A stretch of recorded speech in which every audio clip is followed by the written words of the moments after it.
नमस्कार।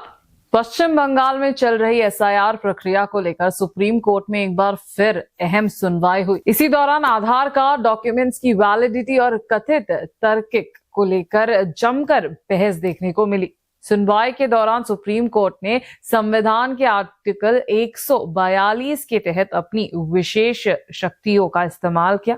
अदालत ने साफ कहा कि इलेक्शन कमीशन एसआईआर प्रक्रिया को तय समय में पूरा करे, लेकिन लोगों को अपना नाम जुड़वाने के लिए पूरा मौका भी दिया जाए। कोर्ट ने निर्देशन दिया है कि एसआईआर चुनाव की अंतिम तिथि तक जारी रह सकता है। 28 फरवरी तक दावों का निपटारा कर अंतिम मतदाता सूची प्रकाशित की जाएगी। इसके बाद एक सप्लीमेंट्री लिस्ट भी जारी होगी, जिसे मुख्य फाइनल वोटर लिस्ट का हिस्सा माना जाएगा। नॉमिनेशन से 10 दिन पहले तक नाम जोड़ने की प्रक्रिया जारी रहेगी। अदालत ने यह भी स्पष्ट किया कि 14 फरवरी से पहले इलेक्ट्रॉनिक या फिजिकल माध्यम से जमा किए गए सभी डॉक्यूमेंट स्वीकार किए जाएंगे।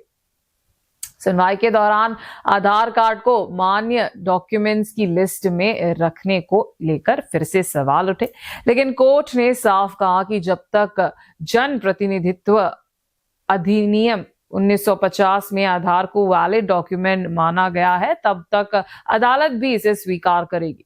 अगर किसी को फर्जी आधार कार्ड को लेकर चिंता है, तो इसके लिए केंद्र सरकार से कानून में संशोधन की मांग करनी होगी। इस बीच टीएमसी का आरोप है कि एसआईआर के जरिए वोट काटने की साजिश की जा रही है और प्रक्रिया जल्दबाजी में पूरी की जा रही है। हालांकि सुप्रीम कोर्ट ने संतुलन बनाते हुए कहा कि किसी भी नागरिक का नाम गलत तरीके से नहीं काटना चाहिए। कोलकाता हाई कोर्ट के चीफ जस्टिस ने सुप्रीम कोर्ट को बताया था कि एसआईआर के काम के लिए न्यायिक अधिकारियों की कमी है। इस पर सुप्रीम कोर्ट ने बड़ा फैसला लेते हुए आदेश दिया कि 3 साल के अनुभव वाले सिविल जज को भी इस काम में लगाया जाए। अगर जरूरत पड़े तो पड़ोसी राज्यों से भी जजेस की मदद ली जाए। यानी अब झारखंड और ओडिशा जैसे राज्यों के रिटायर्ड और मौजूदा न्यायिक अधिकारियों की भी मदद ली जा सकती है। साफ है, सुप्रीम कोर्ट चाहता है कि एसआईआर प्रक्रिया प्रदर्शी भी हो और तय समय में पूरी भी हो। अब देखना होगा कि इलेक्शन कमीशन इन निर्देशकों को किस तरह लागू करता है।